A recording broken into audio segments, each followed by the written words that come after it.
दोस्तों, दिल्ली और लखनऊ की टीम के बीच आईपीएल का चौथा बड़ा मुकाबला विशाखापट्टनम के मैदान पर खत्म हो चुका है, जहां इस बड़े मैच में दिल्ली ने टॉस जीतने के बाद गेंदबाजी करने का फैसला किया। लेकिन उनका ये फैसला आज बेहद ही खराब साबित हुआ, क्योंकि इस मैच में मिचेल मार्श शुरुआत से ही एक के बाद एक बड़े बड़े छक्के मार रहे थे।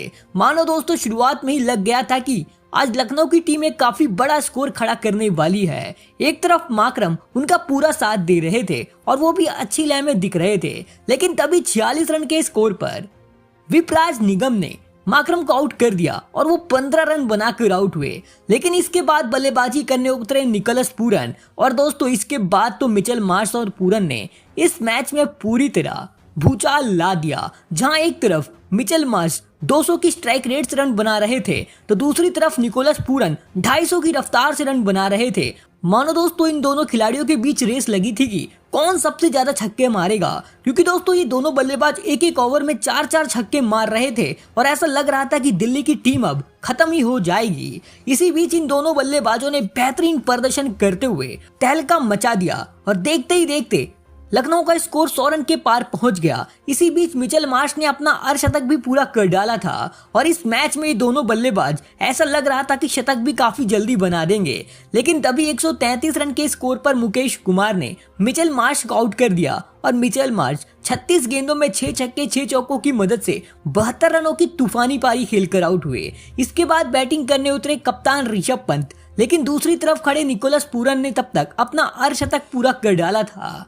लेकिन अर्धशतक पूरा करने के बाद वो यहीं नहीं रुके, क्योंकि वो इसके बाद एक बड़े बड़े छक्के मार रहे थे। लेकिन दोस्तों ऋषभ पंत बिना खाता खोले कुलदीप यादव की गेंद का शिकार बन बैठे, जहां इसके बाद डेविड मिलर बल्लेबाजी करने उतरे। और दोस्तों इसके बाद इस मैच में दिल्ली के गेंदबाजों ने जबरदस्त वापसी करी, क्योंकि इसके बाद इस मैच में एक के बाद एक लखनऊ के विकेट गिरने लग गए थे, क्योंकि निकोलस पूरन 75 रन बनाकर मिचेल स्टार्क की गेंद पर क्लीन बोल्ड हो गए थे और पूरन ने केवल 30 गेंदों में 7 छक्के 6 चौकों की मदद से 75 रनों की तूफानी पारी खेली।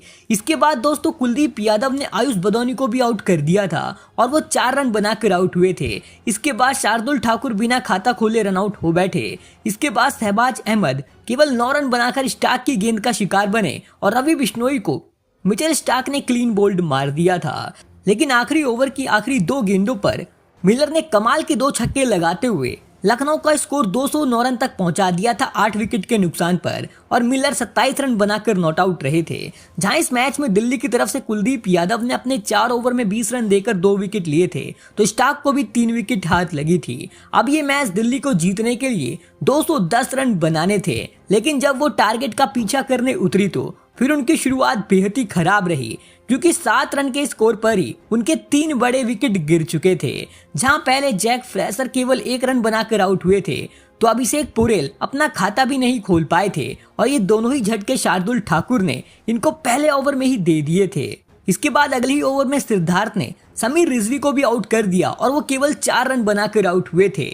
लेकिन इसके बाद इस मैच में फाफ डुप्लेसी और कप्तान अक्षर पटेल ने इसके बाद दिल्ली की तरफ से काफी बेहतरीन बल्लेबाजी करी, और जब ये दोनों बल्लेबाज बल्लेबाजी कर रहे थे तो लग रहा था कि दिल्ली की टीम इस मैच में जबरदस्त वापसी करेगी। और इन दोनों बल्लेबाजों ने पावर प्ले में ही 3 विकेट गिर जाने के बाद भी दिल्ली का स्कोर 50 रन तक पहुंचा दिया था। लेकिन 50 रन के स्कोर पर ही अक्षर पटेल एक गलत शॉट खेल बैठे और वो 11 गेंदों में 22 रन बनाकर दिग्वेश राठी की गेंद पर आउट हो बैठे।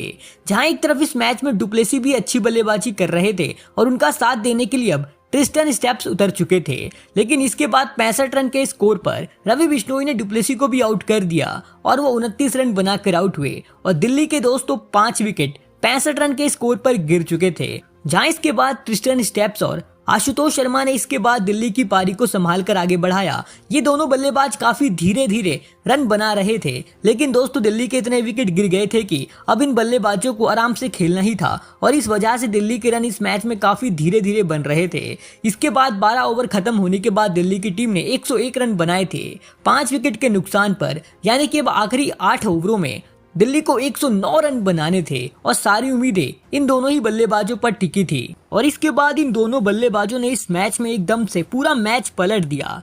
लेकिन तभी 113 रन के स्कोर पर एम सिद्धार्थ ने ट्रिस्टन स्टेप्स को क्लीन बोल्ड मार दिया और वो 34 रन बनाकर आउट हुए। जहां एक तरफ आशुतोष शर्मा काफी कमाल की बैटिंग कर रहे थे, लेकिन दोस्तों इसके बाद बल्लेबाजी करने विपराज निगम उतरे और दोस्तों उन्होंने इस मैच में पूरी तरह तहलका मचा दिया, क्योंकि उन्होंने केवल 15 गेंदों में 39 रनों की ताबड़तोड़ पारी खेलकर इस मैच में दिल्ली की जबरदस्त वापसी करा दी थी। लेकिन दोस्तों वो भी 168 रन के स्कोर पर दिग्वेश राठी की गेंद पर 39 रन बनाकर आउट हो गए थे।